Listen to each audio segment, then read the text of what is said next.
कहते हैं ना कि मजबूरी बड़े बड़े और अच्छों को झुकने पर मजबूर कर देती है।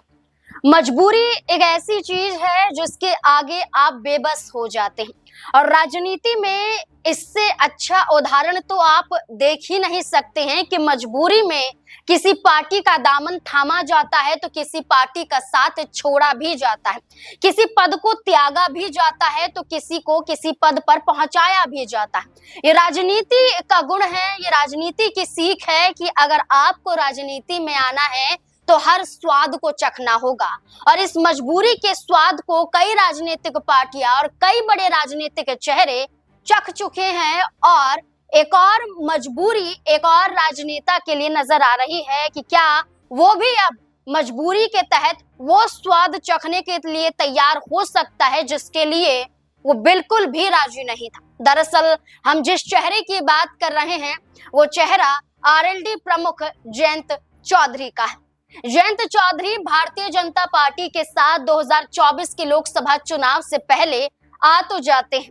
उनकी पूरी कोशिश होती है कि बीजेपी के साथ जुड़ने के बाद वो तमाम और दलों से ज्यादा मजबूत हो जाए, लेकिन अब बीजेपी गठबंधन में बढ़ती संख्या दलों की, दूसरी तरफ जयंत चौधरी की पार्टी आरएलडी में बढ़ती नाराजगी क्या उन्हें समाजवादी पार्टी में लौटने के लिए मजबूर कर देगी?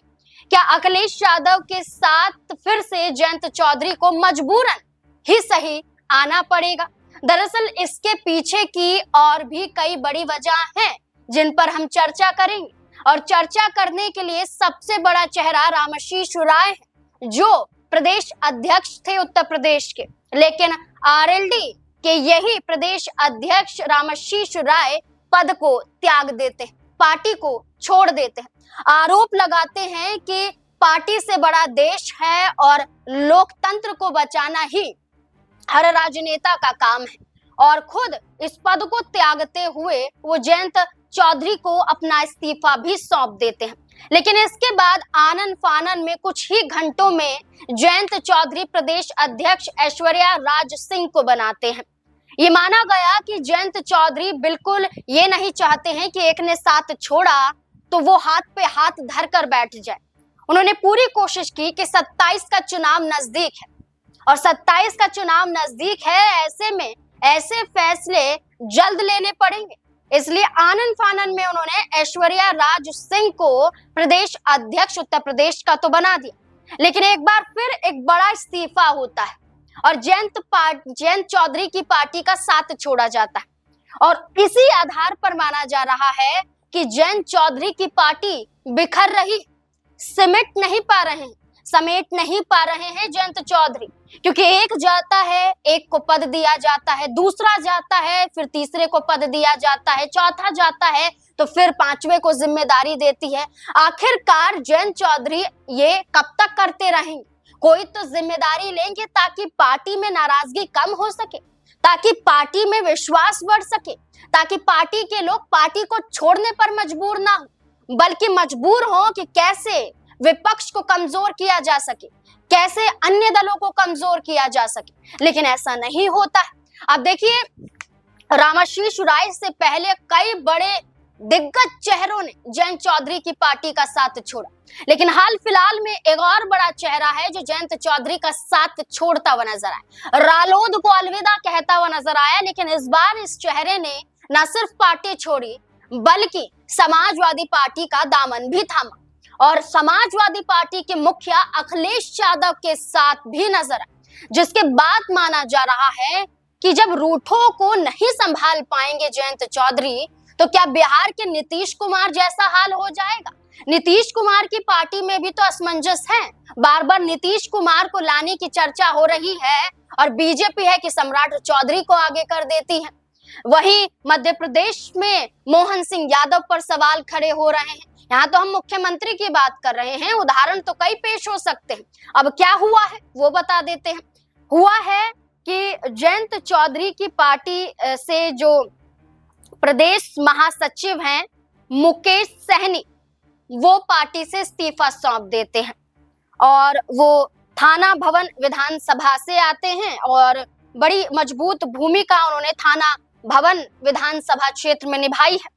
अब प्रदेश महासचिव के पद से मुकेश सहनी अपना इस्तीफा तो सौंपते हैं, साथ ही साथ वो समाजवादी पार्टी के साथ भी जुड़ जाते हैं।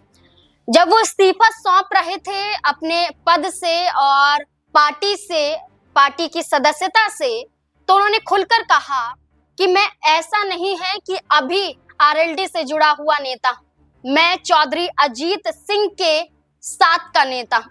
उनके साथ रहकर मैंने राजनीति शुरू की है और राजनीति में आरएलडी को मजबूत पायदान तक पहुंचाया है। क्यों? क्योंकि देखिए, जब 2015 की बात की जाए तो 2015 में यही मुकेश सहनी का चेहरा किसी पार्टी से नहीं था, निर्दलीय जिला पंचायत के चुनाव में उतर गया था और पंचायत के इस चुनाव को मुकेश सहनी ने जीत लिया। उसके फौरन बाद उनका कद इतना बड़ा कि 2016 में वो रालोद का एक बड़ा हिस्सा बन जाते हैं, पार्टी में शामिल हो जाते हैं 2015 में जिला पंचायत की जीत के बाद। और जीत के बाद 2016 में ही अति पिछड़ा वर्ग प्रकोष्ठ का प्रदेश अध्यक्ष आरएलडी द्वारा बना दिया जाता है। इसके बाद ये इस पद पर 2020 तक रहते हैं और 2021 में फिर से जिला पंचायत का चुनाव लड़ते हैं, लेकिन इस बार बीजेपी के साथ मुकाबला था, चुनाव हार जाते हैं। हारने के बाद भी आरएलडी द्वारा उन्हें धकेला नहीं जाता है पीछे, बल्कि आगे पहुंचाया जाता है। इसके बाद उन्हें शामली जिला अध्यक्ष बनाया जाता है 2021 में।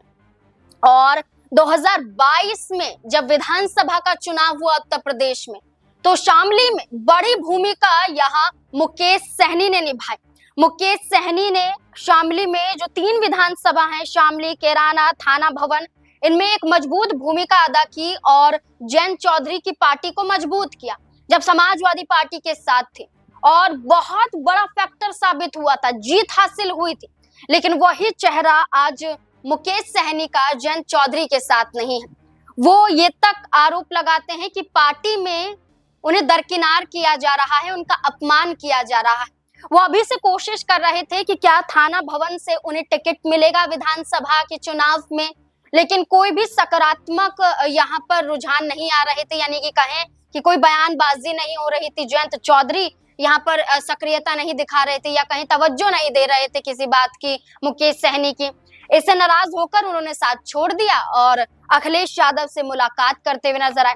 पहले तो अखिलेश यादव से मुलाकात करने से पहले समाजवादी पार्टी के 8 विधायकों के साथ वो मुलाकात करते हैं और इसके बाद अब यहाँ पर अखिलेश यादव से मुलाकात करते हैं। तो ये माना जा रहा है कि मुकेश सहनी छोटा चेहरा नहीं है, इनका जाना यानी कि शामली की विधानसभा सीटों पर असर पड़ेगा।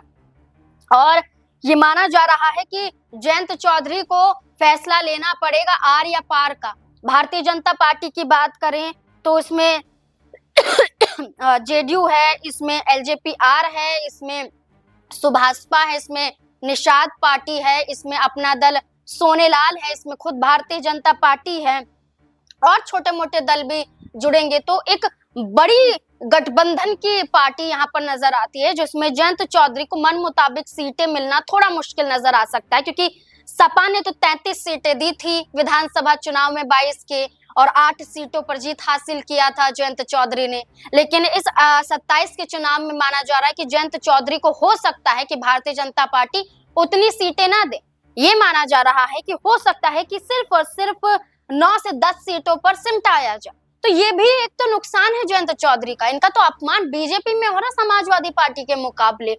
अब बात करें, अनिल कुमार पार्टी छोड़ चुके हैं, त्रिलोक त्यागी पार्टी छोड़ चुके हैं, मुन्ना सिंह चौहान पार्टी छोड़ चुके हैं, राजपाल बालियान पार्टी छोड़ चुके हैं, जावेद अहमद, मसरूर अहमद सहित जिला के कई और जो जुड़े हुए कार्यकर्ता हैं वो पार्टी को छोड़ चुके हैं। तो एक बड़े बड़े चेहरे पार्टी को छोड़ चुके हैं और बड़ी संख्या नजर आती है। तो इस वक्त तो यही नजर आता है कि जयंत चौधरी को विचार करना पड़ेगा कि उन्हें क्या फैसला लेना है। अब थाना भवन की बात करें तो 1 लाख मुस्लिम वर्ग यहाँ पर नजर आते हैं, बहुल संख्या में दिखाई देते हैं। ओबीसी यहाँ पर नजर आते हैं, जो कि चर्चा में कहा जाए मुकेश सहनी, जो सहनी है, जो ओबीसी समुदाय से आते हैं, इनका प्रभाव ज्यादा है। और उसी समाज से आने वाले मुकेश सहनी जब पार्टी छोड़ देते हैं, समाजवादी पार्टी की तरफ जाते हैं, तो ये माना जा रहा है कि जयंत चौधरी को फौरन तो फैसला करना पड़ेगा। जिस तरह से फौरन यहाँ पर प्रदेश अध्यक्ष नियुक्त कर दिया गया, इसी तरह से फैसला लेना पड़ेगा आर या पार का। अब देखना होगा कि क्या समाजवादी पार्टी की तरफ जयंत चौधरी अपना रुख कर पाएंगे या फिर नहीं। आपको क्या लगता है इस पूरे मुद्दे को लेकर? अपनी राय कमेंट सेक्शन में जरूर दें।